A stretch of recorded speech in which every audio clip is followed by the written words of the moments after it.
warahmatullahi wabarakatuh. Perkenalkan, nama saya Jenny Ernianti dan rekan saya Siti Rama Fauzia. Kami dari Fakultas Keguruan dan Ilmu Pendidikan Guru Pendidikan Anak Usia Dini akan menyampaikan tugas UTS Neuroscience dengan judul bagian-bagian otak manusia yang disusun oleh Siti Rama Fauzia dengan NIM 203 151 1005 dan Jenny Ernianti dengan NIM 203 151 1007. Dan berikut presentasi dari kami.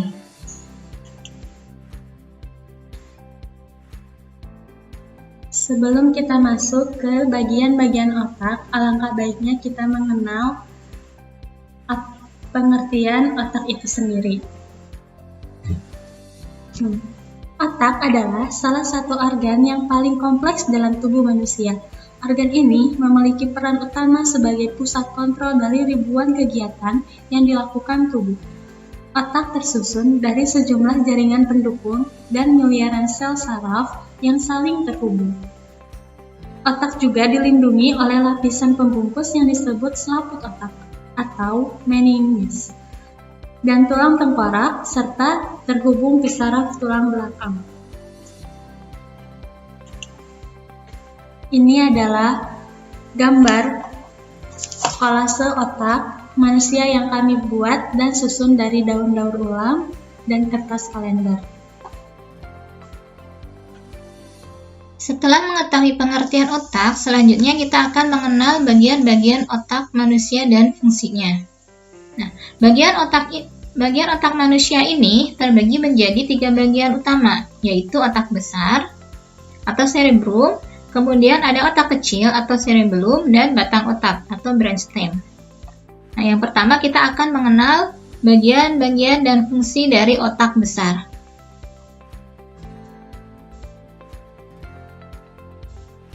Cerebrum atau otak besar merupakan bagian terbesar dari otak. Yang ini adalah cerebrum. Cerebrum ini terbagi menjadi 2 bagian, yaitu otak kanan dan otak kiri atau disebut dengan hemisfer. Nah, masing-masing dari belahan otak ini mempunyai tugas masing-masing, yaitu belahan otak kanan mengontrol tubuh bagian kiri dan belahan otak kiri mengontrol tubuh bagian kanan. Nah, keduanya ini dipisahkan oleh struktur seperti parit yang disebut visura interhemisfer atau visura longitudinal, yaitu berada di antara otak kanan dan otak kiri, belahan otak kanan dan otak kiri. Nah, permukaan luar cerebrum disebut dengan cerebral cortex. Nah, bagian ini merupakan area otak di mana sel saraf membuat koneksi yang disebut sinaps. Nah, apa itu sinaps? Sinaps adalah sistem saraf yang mengendalikan aktivitas otak. Nah, kemudian sementara bagian dalam cerebrum itu mengandung sel-sel saraf terselubung, yaitu disebut dengan myelin, yang berperan dalam menyampaikan informasi antara otak dan saraf tulang belakang. Nah, otak besar ini atau cerebrum itu dibagi menjadi 4 bagian. Nah, yaitu lobus frontal atau bagian depan, lobus pharyngeal bagian atas, kemudian ada lobus occipital bagian belakang, dan satu lagi lobus temporal atau bagian samping. Nah, lobus frontal atau bagian depan ini fungsinya adalah mengendalikan gerakan, ucapan, perilaku, memori, emosi, dan kepribadian. Bagian otak ini juga berperan dalam fungsi intelektual, seperti proses berpikir, penalaran, pemecahan masalah, pengambilan keputusan, dan perencanaan. Itu adalah fungsi-fungsi dari otak bagian depan atau lobus frontal. Kemudian ada lobus pharyngeal atau bagian atas. Nah, yang fungsinya adalah mengendalikan sensasi seperti sentuhan, tekanan, nyeri, dan suhu. Kemudian lobus ini juga mengendalikan orientasi spasial atau pemahaman tentang ukuran, bentuk, dan arah. Kemudian apa fungsi dari lobus temporal? Yaitu berada di samping. Fungsinya adalah mengendalikan indera pendengaran, mengendalikan ingatan, mengendalikan emosi. Nah, lobus temporal kiri juga berfungsi sebagai fungsi bicara. Nah, yang terakhir ada lobus occipital. Apa itu lobus occipital? Adalah otak bagian kanan, bagian dari cerebrum. Nah, yang fungsinya adalah mengendalikan penglihatan. Nah, itu tadi bagian-bagian dari otak besar atau sering disebut dengan cerebrum. Nah, terbagi menjadi 4 bagian: lobus frontal, lobus pharyngeal, lobus occipital, dan lobus temporal.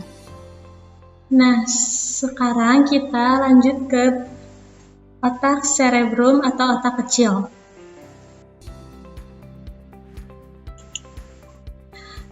Otak kecil atau cerebellum itu terletak di bawah otak besar pada bagian belakang otak.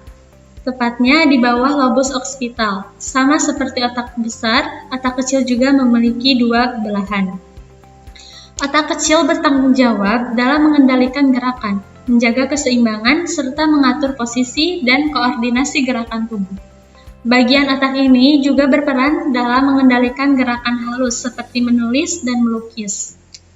Ini adalah gambar kolase otak manusia, bagian cerebellum yang berwarna hijau.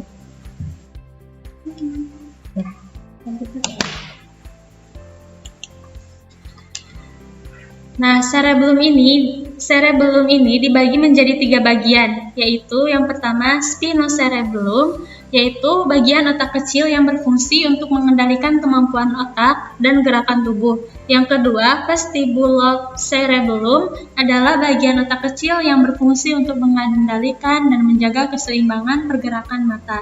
Yang ketiga, cerebrocerebellum adalah bagian otak kecil yang berfungsi untuk menyimpan memori, melakukan perencanaan, dan menginisiasi gerakan yang disadari.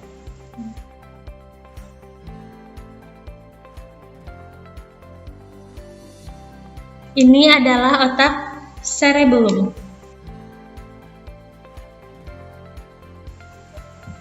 Otak cerebellum. Nah, otak cerebellum ini ada di belakang otak besar.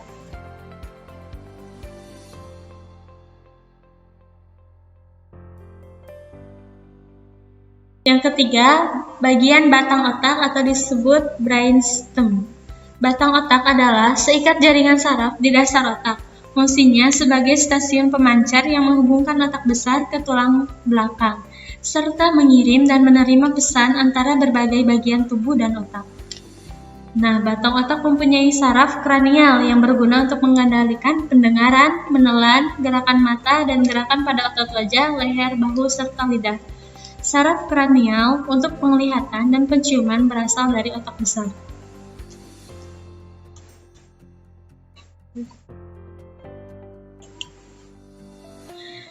Brainstem terdiri atas 3 struktur utama, yaitu sebagai berikut. Yang pertama, otak tengah atau midbrain. Midbrain merupakan pusat gerak apolar yang penting yang menjadi penghubung antara otak besar dan otak kecil. Otak tengah berkaitan dengan proses penglihatan pada manusia. Yang kedua, pons. Pons adalah bagian batang otak yang berada di bawah medula oblongata. Pons berfungsi untuk mengatur dan meneruskan seluruh informasi ke bagian otak yang lain. Pons berkaitan dengan koordinasi gerakan wajah dan mata, menangkap sensasi di bagian wajah, pendengaran, serta keseimbangan. Dan yang terakhir, medula oblongata adalah titik awal dimulainya saraf yang akan menuju ke tulang belakang, kemudian akan diteruskan ke seluruh tubuh. Medula oblongata berfungsi juga untuk mengendalikan fungsi pernapasan, irama jantung, tekanan darah, dan menelan. Medula oblongata berkaitan dengan proses pengendalian fungsi otomatis organ-organ pada manusia. Nah, ini adalah gambar batang otak, di mana ini adalah bagian midbrains.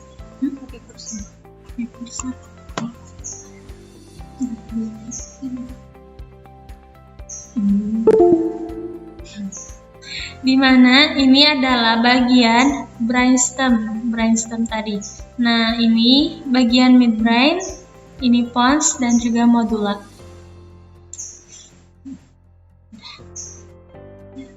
Selain terdiri dari 3 bagian utama, yaitu ada otak besar yang juga terdiri dari 4 bagian, ada otak kecil terdiri dari 3 bagian. Selain terdiri dari 4 bagian utama, yaitu ada otak besar yang juga terdiri dari 4 bagian, ada lobus frontal, lobus parensial, lobus occipital, dan lobus temporal. Kemudian bagian kedua adalah otak kecil, juga terdiri dari 3 bagian, dan brainstem atau batang otak juga terdiri dari 3 bagian. Otak juga memiliki bagian-bagian penting lainnya, yaitu adalah yang pertama ada meninges.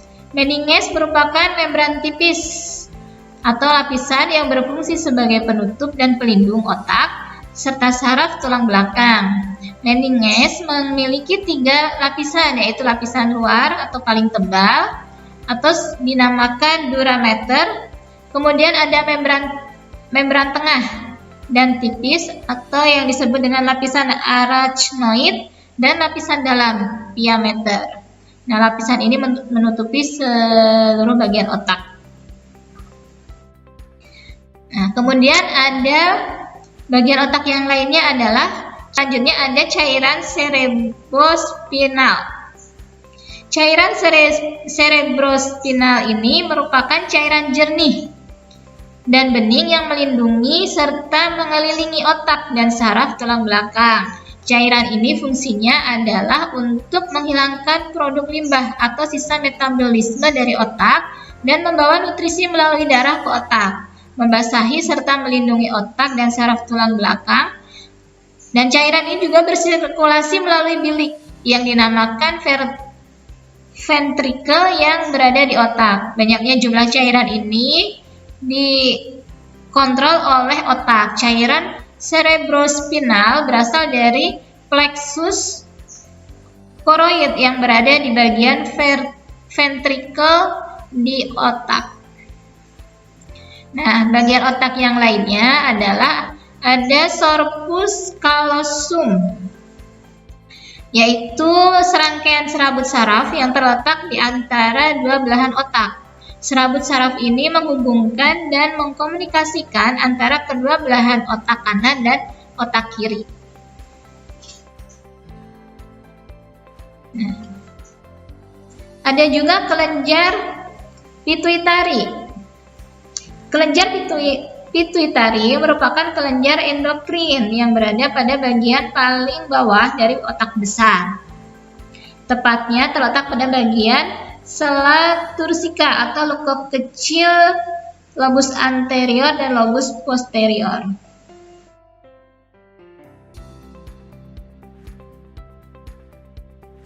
Kelenjar pituitari ini memproduksi berbagai hormon yang berfungsi untuk mengontrol kelenjar-kelenjar lain yang berada di seluruh tubuh manusia, seperti kortikotropin, prolaktin, dan hormon pertumbuhan. Nah, kelenjar pituitari ini berada di bagian bawah otak besar. Kemudian ada kelenjar pineal. Kelenjar pineal merupakan kelenjar yang berukuran sangat kecil yang terletak di bagian ventricle ketiga pada otak. Kelenjar ini berperan dalam perkembangan seksual serta memproduksi hormon melatonin yang dapat mempengaruhi pola bangun dan tidur. Ada juga bagian otak yang lainnya adalah ventricle. Ventricle merupakan suatu ruangan yang berisi cairan di dalam otak. Cairan ini atau cairan di dalam ventricle tersebut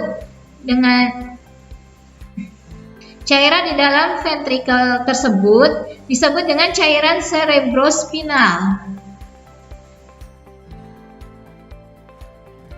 yang terdapat pada 4 ventricle, yaitu 2 ventricle lateral yang terletak di belahan otak besar. Terus ada ventricle ketiga yang terletak di tengah otak serta dikelilingi oleh hipotalamus dan talamus. Dan ventricle keempat yang terletak di belakang otak, antara otak kecil dan batang otak. Nah, di sini ada namanya ventricle. Nah, ventricle satu dengan ventricle yang lainnya itu saling terhubung oleh serangkaian tabung. Kemudian yang selanjutnya, bagian otak selanjutnya ada saraf kranial. Saraf kranial itu ada 12 pasang saraf dengan fungsi khusus pada area leher dan kepala. Satu pasang saraf kranial pertama terdapat di otak besar. Sementara 11 pasang lainnya terdapat di batang otak. Saraf kranial memiliki banyak fungsi, di antaranya yaitu mendeteksi cahaya dan penglihatan oleh pupil mata, sebagai pendengaran, penciuman, mengunyah, pelebaran pupil dan kelopak mata, gerakan mata, sensasi lidah, berbicara, refleks muntah, mengendalikan otot-otot organ internal, mengangkat bahu, pergerakan leher, dan mengatur gerakan lidah. Nah, di sini ada saraf kranial. Selanjutnya ke sistem limbik. Nah, sistem limbik ini yang pertama ada hipotalamus. Hipotalamus merupakan bagian otak yang terletak di bagian batang otak, yaitu di diencephalon. Bagian ini mempunyai fungsi penting, yaitu sebagai pusat koordinasi sistem saraf autonom atau sistem kelenjar dan hormon pada manusia yang mengontrol selera makan, kestabilan suhu tubuh, lapar, dan haus, metabolisme karbohidrat dan lemak, tekanan darah, tingkah laku, mengatur keseimbangan, jumlah cairan, sampai pola tidur. Selain itu, hipotalamus juga bisa mengendalikan fungsi tertentu pada kelenjar pituitari yang berada di bawah otak. Fungsi hipotalamus diantaranya yaitu yang pertama, mengatur serta mengontrol hormon endorfin untuk memelihara homeostatis, tekanan darah, denyut jantung, suhu tubuh, cairan tubuh, emosi, nafsu makan, dan perilaku. Mengatur fungsi sekretorik pada anterior dan posterior kelenjar hipofisis. Yang kedua, bagian talamus. Talamus adalah bagian otak yang berukuran 1 inch dan berwarna abu-abu yang berada di bawah bagian pusat otak manusia, atau di atas diencephalon dan di bawah otak besar. Talamus merupakan struktur dari otak tengah yang mempunyai 2 lobus. Talamus berperan sebagai pemancar informasi yang datang serta berjalan di antara seluruh sistem saraf di tubuh dan otak. Bagian otak ini memiliki fungsi motorik dan sensorik, di mana hampir semua informasi sensorik dari panca indera kecuali penciuman memasuki pada bagian ini untuk diproses dan kemudian dikirim ke area sensori yang ada di cerebrum. Dengan demikian, talamus berperan sebagai pusat penerus impuls dari panca indera kecuali penciuman tadi ke cerebrum. Fungsi lain dari talamus antara lain yaitu mengatur kewaspadaan, kesadaran, serta tidur. Kemudian menyampaikan sinyal motorik dan sensori kepada korteks cerebral. Kemudian ada amigdala. Amigdala atau amygdalae adalah sekumpulan saraf yang memiliki bentuk seperti kacang almond yang terdapat di bagian medial temporal lobe. Amigdala ini merupakan bagian dari sistem limbik yang mempunyai fungsi untuk mengolah ingatan, pengambilan keputusan, dan reaksi emosi. Selain itu, amigdala juga bagian dari bangsa ganglia. Amigdala memiliki fungsi sebagai membentuk dan menyimpan memori yang berkaitan dengan peristiwa emosional, mengirimkan proyeksi ke hipotalamus, inti thalamic retikuler, thalamus dorsomedial, locus coeruleus, areal ventral tegmental, tegmental inti laterodorsal, serta inti saraf trigeminal dan saraf wajah. Kemudian juga memiliki fungsi untuk mengatur konsolidasi memori di daerah otak lain. Yang terakhir ada hipokampus. Hipokampus adalah komponen utama dari otak manusia ataupun jenis vertebrata yang mempunyai peranan penting dalam navigasi spasial, serta konsolidasi informasi dari memori jangka pendek ke memori jangka panjang. Pada otak manusia, hipokampus berada di bawah korteks cerebral, sedangkan pada otak primata, hipokampus berada pada lobus temporal medial, yang tepatnya di bawah permukaan kortikal. Hipokampus juga memiliki fungsi sebagai membentuk memori spasial dan navigasi, membentuk kenangan baru yang berhubungan dengan peristiwa yang telah dialami, baik itu memori yang bersifat autobiografi ataupun episodik dengan cara mendeteksi tempat, peristiwa baru, dan rangsangan. Fungsi otak manusia, yaitu otak sebagai alat sensor terhadap perasaan seperti tekanan, tertekan, menghasilkan rasa sakit, dan respon sentuhan. Kemudian fungsi otak yang lainnya adalah sebagai pusat regulasi untuk bergerak atau beraktivitas, merangsang kreativitas pada manusia, kognisi, dapat menyelesaikan masalah, dapat membuat perencanaan, dapat mengontrol perilaku yang berhubungan dengan seksual, juga sebagai pusat masuknya berbagai informasi visual yang kemudian diterjemahkan ke dalam bentuk penglihatan yang sama dengan aslinya. Fungsi otak yang lainnya adalah sebagai alat penerjemah verbal, sehingga seseorang dapat mendengar, dapat memahami bahasa dalam bentuk suara, serta dapat memahami dan memaknai informasi. Juga otak sebagai alat penerjemah visual manusia, seperti membesarkan atau memperkecil pupil mata berdasarkan cahaya yang masuk, kemudian menggerakkan bola mata, serta mengatur gerakan tubuh manusia. Adapun fungsi otak lainnya sebagai pusat yang mengatur gerakan koordinasi antar otot tubuh dan keseimbangan, sehingga seseorang bisa bergerak sebagaimana manusia bergerak dan tidak terjatuh. Mengontrol fungsi otomatis otak, seperti mengatur sirkulasi, peredaran darah, mengatur detak jantung, mengatur sistem pencernaan, dan mengatur pernapasan. Selanjutnya, otak juga memiliki fungsi untuk menghasilkan perasaan, pengaturan produksi hormon, pengaturan emosi, memelihara homeostasis, menciptakan rasa lapar, menciptakan rasa haus, merangsang perasaan untuk senang, menciptakan keinginan tentang seks, mengatur memori jangka panjang manusia, dan mengatur metabolisme tubuh. Juga yang terakhir sebagai penjaga tubuh ketika dalam keadaan tertidur atau terjaga. Sehingga dapat disimpulkan bahwa otak manusia itu terdiri dari 3 bagian utama, yaitu otak besar, otak kecil, dan batang otak. Yang masing-masing bagian tersebut memiliki tugas dan fungsi masing-masing sebagai pusat kontrol dari ribuan kegiatan yang dilakukan oleh tubuh. Demikian presentasi dari kami. Mohon maaf bila banyak kekurangan dalam mempresentasikan. Kami akhiri. Wassalamualaikum warahmatullahi wabarakatuh.